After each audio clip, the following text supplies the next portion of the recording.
Guys, my name is Mohnish Kaushik. मैं 10th class में पढ़ता हूँ और आज मैं आप सबको रिवीजन या आप लोगों को मैं पढ़ाऊँगा आज 13 चैप्टर जो है magnetic effects of electric current. ये साइंस का चैप्टर है। इससे पहले आप लोग इलेक्ट्रिक चैप्टर ज़रूर अच्छे से पढ़ लें क्योंकि ये उसी से पूरा रिलेटेड है। तो magnetic effects of electric current, जैसे इसके टॉपिक में ही लिखा हुआ है magnetic effect of electric current, तो इलेक्ट्रिक करंट के जो मैग्नेटिक इफ़ेक्ट होते हैं वो हम इस चैप्टर में पढ़ेंगे। तो मैग्नेटिक इफ़ेक्ट्स क्या होते हैं? जैसे कि मैग्नेटिक फील्ड जनरेट करना और मैग्नेटिक फोर्स लगाना किसी भी मटेरियल के द्वारा। तो मैग्नेट क्या होता है, सबसे पहले तो ये जान लेते हैं। तो मैग्नेट वो होता है जो एक मेटल को अपने तरफ अट्रैक्ट करे, वो भी आयरन जैसे मेटल्स को। मैग्नेट्स अधिकतर फेरोमैग्नेटिक मेटल्स होते हैं। फेरोमैग्नेटिक मेटल्स मतलब कि वो मेटल जो अपनी खुद की मैग्नेटिक फील्ड जनरेट करते हैं। और मैग्नेटिक फील्ड के बारे में नीचे मैं पढ़ाने वाला ही हूँ आप लोगों को वैसे भी। तो मैग्नेट सिंपल लैंग्वेज में हम उसे क्या बोलेंगे? मटेरियल दैट अट्रैक्ट आयरन और iron like materials, these are called ferromagnetic metals and magnet. some iron like materials are nickel or cobalt. Okay, अब there are two types of magnets. First natural magnets, second artificial magnets. तो नाम में ही लिखा हुआ है natural मतलब कि nature से मिले हुए। सेकंड आर्टिफिशियल मतलब कि मैन मेड। अब आर्टिफिशियल भी दो प्रकार के होते हैं, एक परमानेंट मैग्नेट और एक electromagnet.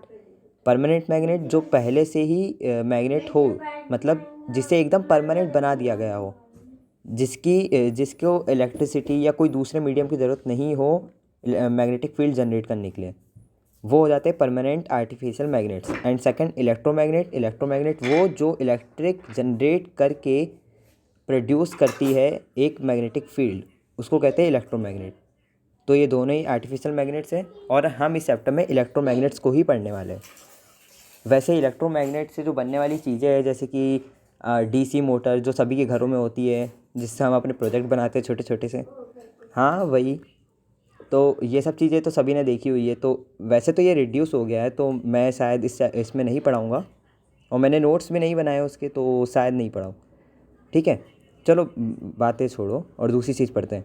It has two poles, हर मैग्नेट के पास सिर्फ दो पोल होते हैं, एक नॉर्थ एक साउथ। तो सभी ने सुना होगा, फिर भी बता देता हूँ बेसिक ज्ञान। ठीक है, तो ये कभी भी इन दोनों पोल को सेपरेट नहीं किया जा सकता। मतलब कि एक मैग्नेट से ऐसा नहीं होगा कि एक मैग्नेट में एक ही पोल है, नॉर्थ है और साउथ को सेपरेट कर दिया, ऐसा नहीं किया जा सकता। हर किसी के पास दो ही पोल होते हैं और उनको सेपरेट नहीं किया जा सकता। ठीक है, और अगर एक ही पोल को, जैसे नॉर्थ दोनों को जब पास में रहेंगे तो रिपेल करेंगे, क्योंकि प्लस और प्लस रिपेल करते हैं, माइनस और माइनस रिपेल करते हैं। सिंपल लैंग्वेज में समझ लो। ठीक है, ऐसा कुछ होता नहीं उसमें प्लस माइनस मैग्नेट्स में। नॉर्थ एंड साउथ होता है, तो साउथ रिपेल करेंगे, नॉर्थ रिपेल करेंगे। रिपेल मतलब कि एक दूसरे को फेंकेंगे, दूर हटेंगे। और जबकि अगर हम अलग अलग पोल्स को लाएंगे तो वो अट्रैक्ट होंगे, जैसे नॉर्थ साउथ से अट्रैक्ट होगा, साउथ नॉर्थ से होगा, वैसे ही। अब मैग्नेटिज़्म क्या होता है? मैग्नेटिज़्म वही होता है, मतलब ऐसी चीज़ जो अपने चारों ओर एक एक प्रोसेस जिससे वो मैग्नेटिक फील्ड जनरेट करे, उसी को मैग्नेटिज़्म कहते हैं। ठीक है, वैसे पूछते नहीं है तो फिर इतना जानने की ज़रूरत नहीं है मैग्नेटिज़्म के बारे में। सिंपल से यही होता है, अगर जनरेट कोई भी मटेरियल अगर अपने चारों ओर मैग्नेटिक फील्ड जनरेट कर रहा है किसी प्रोसेस के द्वारा, तो वो मैग्नेटिज़्म होता है। ठीक है, बस ख़त्म। तो अब सेकंड टॉपिक क्या है? Magnetic field. मैग्नेटिक फील्ड को हम बी सिंबल से रिप्रेजेंट करते हैं। अपन यहाँ पे पढ़ लेते हैं इसकी definition. The space surrounding a magnet where a magnetic force is experienced is called a magnetic field.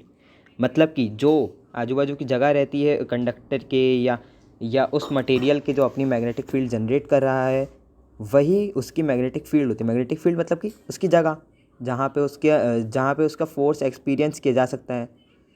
जैसे मैग्नेट्स के पास अगर हम थोड़ी एक कील लेंगे, लोहे की कील, अब उससे अगर पास में ले जाएंगे तो लोहे की कील उससे अट्रैक्ट होकर उस पर चिपकेगी। पर अगर उसे थोड़ा दूर ले जाएंगे तो एक ऐसा पॉइंट आएगा जहाँ पे वो उससे दूर हट जाएगी, उसकी तरफ अट्रैक्ट नहीं होगी। तो वो उसकी मैग्नेटिक फील्ड का एंड है। और एक मतलब हाँ यही। सिंपल है, समझ में तो आ गया होगा, इतना समझाने की ज़रूरत नहीं है। वेक्टर क्वांटिटी क्या होता है? वेक्टर क्वांटिटी वो होता है जिसमें मैग्नीट्यूड और डायरेक्शन दोनों हो, और मैग्नेटिक फील्ड में मतलब मैग्नीट्यूड भी होता है और डायरेक्शन भी होती है। ये अभी मैं पढ़ा दूंगा मैग्नेटिक फील्ड लाइन में, समझ में आ जाएगा कि वेक्टर क्वांटिटी कैसे है।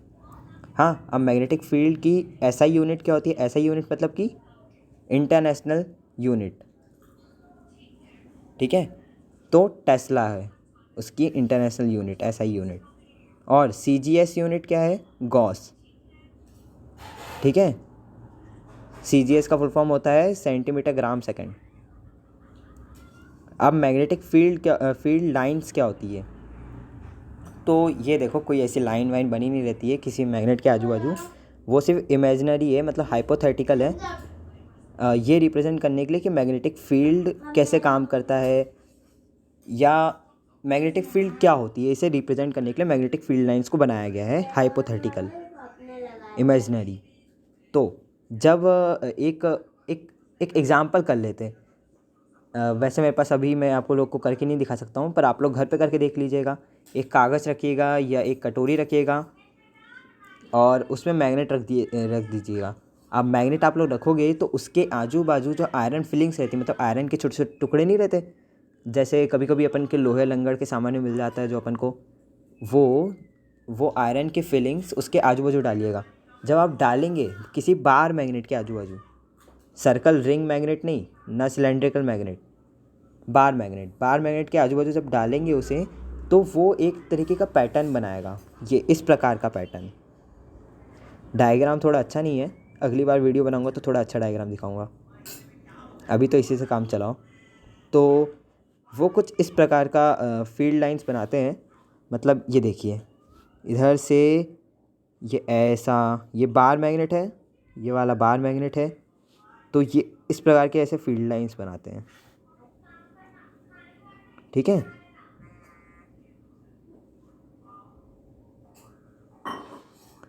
ये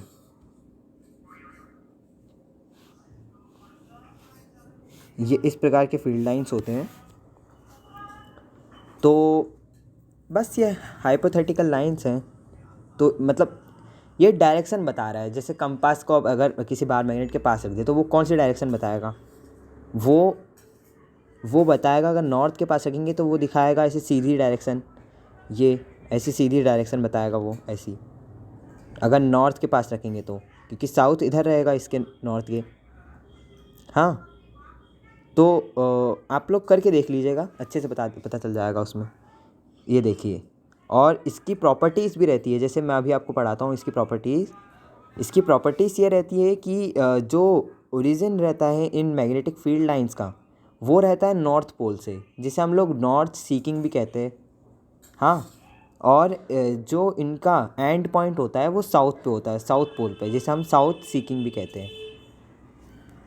मतलब कि ये ओरिजिन इसका कहाँ रहता है? नॉर्थ पोल के एकदम अपर पार्ट से, और इसका एंड कहाँ रहता है? साउथ पोल के आउटसाइड वाले पार्ट से। और ये फील्ड लाइंस जो है ये मैग्नेट के अंदर भी चलती है, साउथ टू नॉर्थ। तो मतलब एक लूप टाइप का बन जाता है, वो भी क्लोज्ड कर्व्ड लूप। मतलब ये बस चलते रहती, कहीं से भी खुली नहीं रहती। अब आपके मन में एक ख्याल आ रहा होगा कि ये एक दूसरे को इंटरेक्ट भी तो करती होगी, इंटरसेक्ट नहीं करती होगी। मेरे मन में भी आया था जब मैंने वाला चैप्टर पढ़ा था। तो ये एक कॉन्ट्रडिक्शन मेथड से समझा जा सकता है कि देखिए, अगर एक मैग्नेट है और उसकी फील्ड लाइन ऐसे निकल रही है, ये ऐसे निकल रही है फील्ड लाइंस।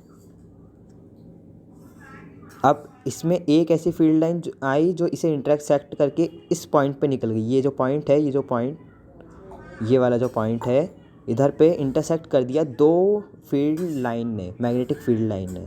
मैं फील्ड लाइन कह रहा हूँ, पर आप लोग फील्ड लाइन मत समझिएगा, मैग्नेटिक फील्ड लाइन ने। तो अब आप खुद ही सोचिए कि मैंने आपको क्या बताया था कि अगर ये जो फील्ड लाइन रहती है, अगर ये इसका डायरेक्शन ये है, तो कंपास जो है वो नॉर्थ का डायरेक्शन भी यही बताएगा, क्योंकि नॉर्थ इधर है, साउथ इधर है। और हमने क्या पढ़ा था कि साउथ से नॉर्थ जाती है और नॉर्थ से फिर साउथ आती है, ठीक है। तो कंपास यहाँ डायरेक्शन बता रहा है। अब इसने इंटरसेक्ट कर दिया तो क्या होगा कि कंपास दो डायरेक्शन बताने लग जाएगा, एक इधर भी बताएगा, एक बताएगा इधर भी। अब ये थोड़ी ना होता है, कंपास तो एक ही डायरेक्शन बताएगा ना, तो एक कॉन्ट्रडिक्शन मेथड हो गई। मैथ्स में पढ़ा होगा आप लोगों ने कॉन्ट्रडिक्शन मेथड, अगर 10th क्लास में हो तो 4th चैप्टर में पढ़ा होगा। हाँ शायद 4th ही, हाँ वही है शायद चैप्टर, क्वाड्रेटिक इक्वेशन वाला, उसमें पढ़ा होगा कॉन्ट्रडिक्शन मेथड। ठीक है, तो यही होता है, इसलिए वो कभी दिखाती नहीं, वो कभी इंटरसेक्ट नहीं होती। और इसमें एक और चीज़ होती है कि ये जो रहता है ना मैग्नेटिक फील्ड लाइंस, अगर हम किसी ऑब्जेक्ट को मैग्नेटिक फील्ड लाइंस के पास में लाएंगे, पोल्स के पास में, तो वहाँ स्ट्रांग होगी फील्ड लाइंस। ये देखो यहाँ पे कई सारी पोल के पास देखो, पोल के पास मैग्नेटिक फील्ड लाइंस ज़्यादा है और उनके बीच में मैग्नेटिक फील्ड लाइंस कम है। इसका मतलब जहाँ पे ज़्यादा है मैग्नेटिक फील्ड लाइंस वहाँ मैग्नेटिक फोर्स ज़्यादा होगा, और जहाँ कम है वहाँ मैग्नेटिक फोर्स कम होगा। तो पोल्स के पास ज़्यादा रहता है मैग्नेटिक फोर्स। बस प्रॉपर्टीज़ में ज़्यादा कुछ नहीं है, यही है। अब magnetic field due to current through a straight conductor. अब अगर हम एक स्ट्रेट कंडक्टर लेंगे, समझ लो ये कॉपर वायर है, हाँ, यहाँ से मैं इसको एनर्जी दे रहा हूँ प्लस माइनस, चलो प्लस की दे रहा हूँ, माइनस को भूल जाओ। अब मैं इसको एनर्जी दे रहा हूँ, तो ये एक चारों ओर अपने मैग्नेटिक फील्ड जनरेट करेगी। ठीक है, ऐसा होता ही है, वो आपको पढ़ा दूंगा अभी। Magnetic field lines concentric circles में होती है, ये ऐसे ऐसे जनरेट करती है। कोसेंट्रिक सर्कल्स मतलब कि सर्कल के अंदर सर्कल। ठीक है, ये ऐसा होता है। तो इसका एक रूल होता है, वो अभी हम Maxwell's right hand thumb rule में पढ़ेंगे, हाँ, कि वो किस डायरेक्शन में मैग्नेटिक फील्ड जनरेट करती है, मतलब अगर हम कहाँ रखेंगे कंपास तो क्या डायरेक्शन दिखाएगी वो, ऐसा। तो magnetic field lines are concentric circles with centre at wire उसका सेंटर होता है, मतलब कि इसको एक एग्जांपल से समझ लो कि ये एक सर्कल है, ये एक और सर्कल है, तो ये कोसेंट्रिक सर्कल्स हो गए, और इसका जो होगा, ये दोनों सर्कल का पॉइंट तो यही होगा ना, सेंटर। बस, तो ये वायर है और ये इसके आजू बाजू इसकी मैग्नेटिक फील्ड है, ये 3D है, मतलब असलियत में रहता है ये। ठीक है, ये तो अभी मैं आपको 2D में समझा रहा हूँ क्योंकि मोबाइल में समझा रहा हूँ। कॉपी में बताता तो अच्छे से बताता, ये प्रैक्टिकल करके बताता, पर अभी मेरे पास ऐसा कोई साधन नहीं है। तो अब इसका सेकंड पॉइंट क्या लिखा है, magnetic field is directly proportional to the current, मतलब करंट जितना ज़्यादा होगा मैग्नेटिक फील्ड उतनी ज़्यादा स्ट्रांग होगी या उतनी ज़्यादा बड़ी होगी। ठीक है, तो हम इसको क्या बोलेंगे कि magnetic field is directly proportional to the current, means magnetic field को हम किससे रिप्रेजेंट करते हैं, बी से रिप्रेजेंट करते हैं। प्रोपोर्शनलिटी के साइन को कैसे रिप्रेजेंट करते हैं, मेरा साइन थोड़ा गड़बड़ है पर ठीक है, और करंट को आई से, तो B is proportional to I, है ना। अब magnetic field is inversely proportional to the distance of the point from the wire. अब इसको हम थोड़ा समझ लेते हैं, वायर से इसका मैग्नेटिक फील्ड का डिस्टेंस, तो मैंने क्या बताया था, मैग्नेटिक फील्ड जहाँ तक मैग्नेटिक फोर्स को एक्सपीरियंस किया जा सकता है, ये कील है, ये कील समझ लो, डायग्राम थोड़ा अच्छा नहीं है पर ये कील समझ लो, लोहे की कील, हाँ, ये बार मैग्नेट। अब ये यहाँ से ऐसे मैग्नेटिक फील्ड लाइन से निकल रही है ये, अब एक पॉइंट ऐसा आएगा, ये जो पॉइंट है, ये जो लाइन है, ये ऐसी है कि इसके आगे कोई मैग्नेटिक फील्ड नहीं है, तो क्या हो गया, ये एंड हो गया, ये एंड है किसका, मैग्नेटिक फील्ड लाइंस का, बी से रिप्रेजेंट करते हैं अपन इसे। तो ये इसकी ये जो ओरिजिन है, यहाँ से यहाँ तक की दूरी क्या होगी, तो अभी बार मैग्नेट तो है नहीं अपने पास, अभी क्या है अपने पास, एक वायर है, और वायर कोसेंट्रिक सर्कल्स में मैग्नेटिक फील्ड जनरेट करता है। तो अगर इस वायर को अपन स्ट्रेट ले लें, मतलब एक पॉइंट मान लें, ये कोसेंट्रिक सर्कल, तो इसकी इस लास्ट वाले से दूरी क्या होगी ये जानना है, तो क्या होगा, ये होगा आर होगा ना, रेडियस, ये तो पूरा डायमीटर होता है और इसका आधा आर होता है, ये आर हमेशा बराबर रहता है। आउटर वाले से जानना है, क्योंकि ये कोसेंट्रिक सर्कल्स ये तो डायरेक्शन है, ये ऐसे बता रहा है डायरेक्शन है, ये ऐसे ऐसे करके घूम रही है, डायरेक्शन है। पर जो लास्ट वाला है ये है उसका एक and point of magnetic field. ठीक है, तो क्या होगा, जितना ज़्यादा उसका दूरी बढ़ेगी मैग्नेटिक फील्ड जितना ज़्यादा बड़ा होगा, मतलब जितना ज़्यादा वायर उससे दूर रहेगा उतना ज़्यादा मैग्नेटिक फील्ड बढ़ेगी। ऐसा मतलब magnetic field is inversely proportional to the distance of the point from the wire. अगर हम इन दोनों को जोड़ दें तो एक इक्वेशन बनाई जा सकती है, जैसे बी और प्रोपोर्शनलिटी साइन को हम चेंज कर सकते हैं। मेरे को इसकी मतलब इक्वेशन मालूम नहीं है तो मैंने लिखा नहीं हो अपने नोट्स में, बट करा जा सकता है, क्योंकि प्रोपोर्शनलिटी को हम के से रिप्रेजेंट कर लेंगे। अगर हम के से रिप्रेजेंट कर ले तो क्या हो जाएगा, प्रोपोर्शनलिटी को अगर हम हटा दें तो हो जाएगा बी इज इक्वल टू के आई इज टू आर। यहाँ पे के क्या रिप्रेजेंट करेगा ये मुझे समझ में नहीं आ रहा है, पर अगर आप में से किसी को मालूम है कि ऐसी कोई इक्वेशन होती है या मैंने थोड़ा गलत करा है, ऐसी कोई दूसरी इक्वेशन होती है तो मुझे कमेंट करके ज़रूर बताएं, क्योंकि मैं अभी तो 10th क्लास में हूँ, अभी इतनी नॉलेज ही है, पर गेन कर लूँगा। ठीक है, अब मैंने इसका सिंपल मीनिंग भी लिख के रखा है, जैसे magnitude of magnetic field decreases if we move away from wire. मतलब हम जितना ज़्यादा वायर से दूर हटेंगे मैग्नेटिक फील्ड उतनी ज़्यादा कम होती जाएगी। ठीक है, अब एक और टॉपिक आता है इसमें, ये तो मतलब ये सबसे इसमें इम्पॉर्टेंट टॉपिक है, Maxwell's right hand thumb rule, जिसे हम राइट हैंड थंब रूल के नाम से भी जानते हैं। मैक्सवेल तो ऐसे ही लिख दिया मैंने, असल में मैक्सवेल इसके जन्मदाता है, उन्हीं ने ये रूल दिया था। ठीक है ना, तो उन्हें याद करना ज़रूरी है, क्योंकि इससे 1 मार्क्स के क्वेश्चन पूछे जा सकते हैं एग्ज़ाम में।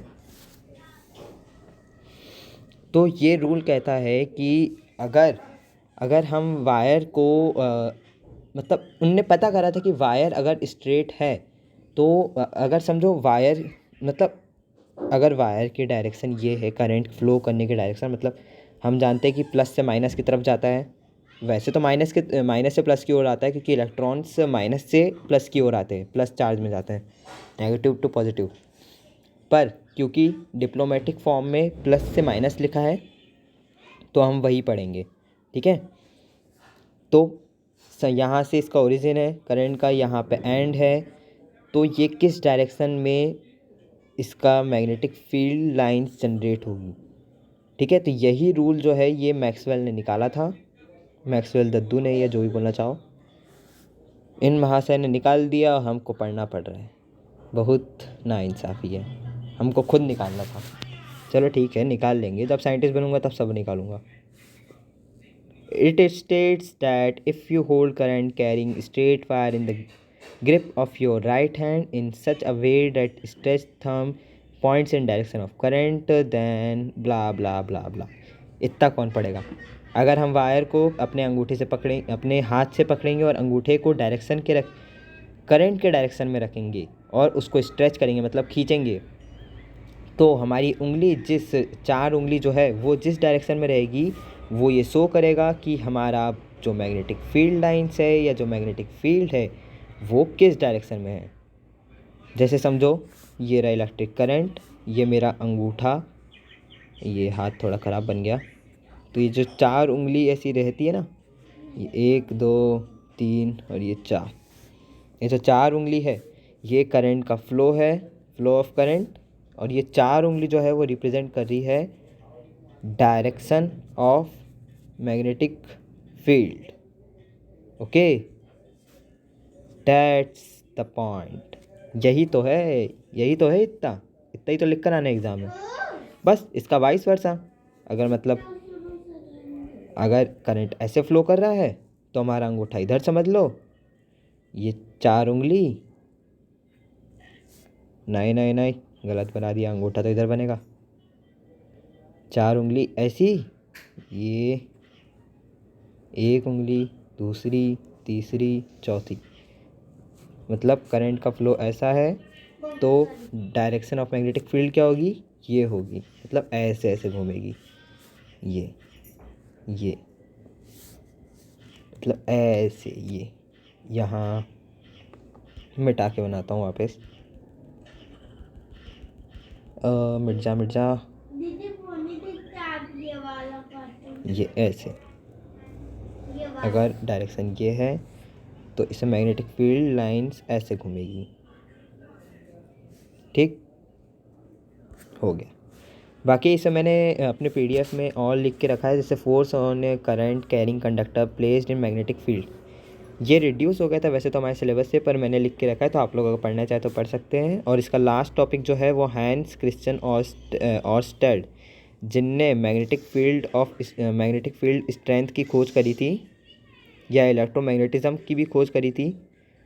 इनको फादर ऑफ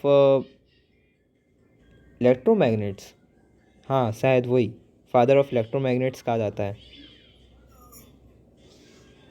सिंपल है, इनके बारे में कुछ आएगा नहीं, पर फिर भी पढ़ना चाहिए, मतलब आ सकता है 1-2 मार्क्स का। तो ये 1777 से 1851, सही तो बोला ना, 51, 51, हाँ तब तक थे, मतलब उसके बाद लुढ़क गए थे। हाँ, तो ये एक साइंटिस्ट थे, जाहिर सी बात है, इलेक्ट्रोमैग्नेटिज्म की पढ़ाई करी तो कोई चपरासी तो होंगे नहीं, साइंटिस्ट ही होंगे।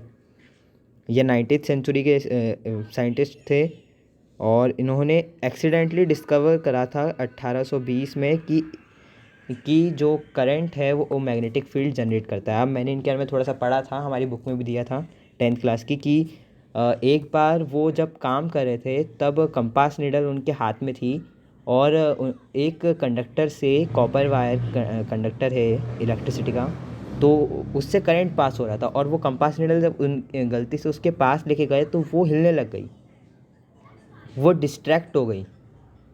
तब उन्हें पता चला कि हाँ मैग्नेटिक फील्ड जनरेट करती है इलेक्ट्रिक।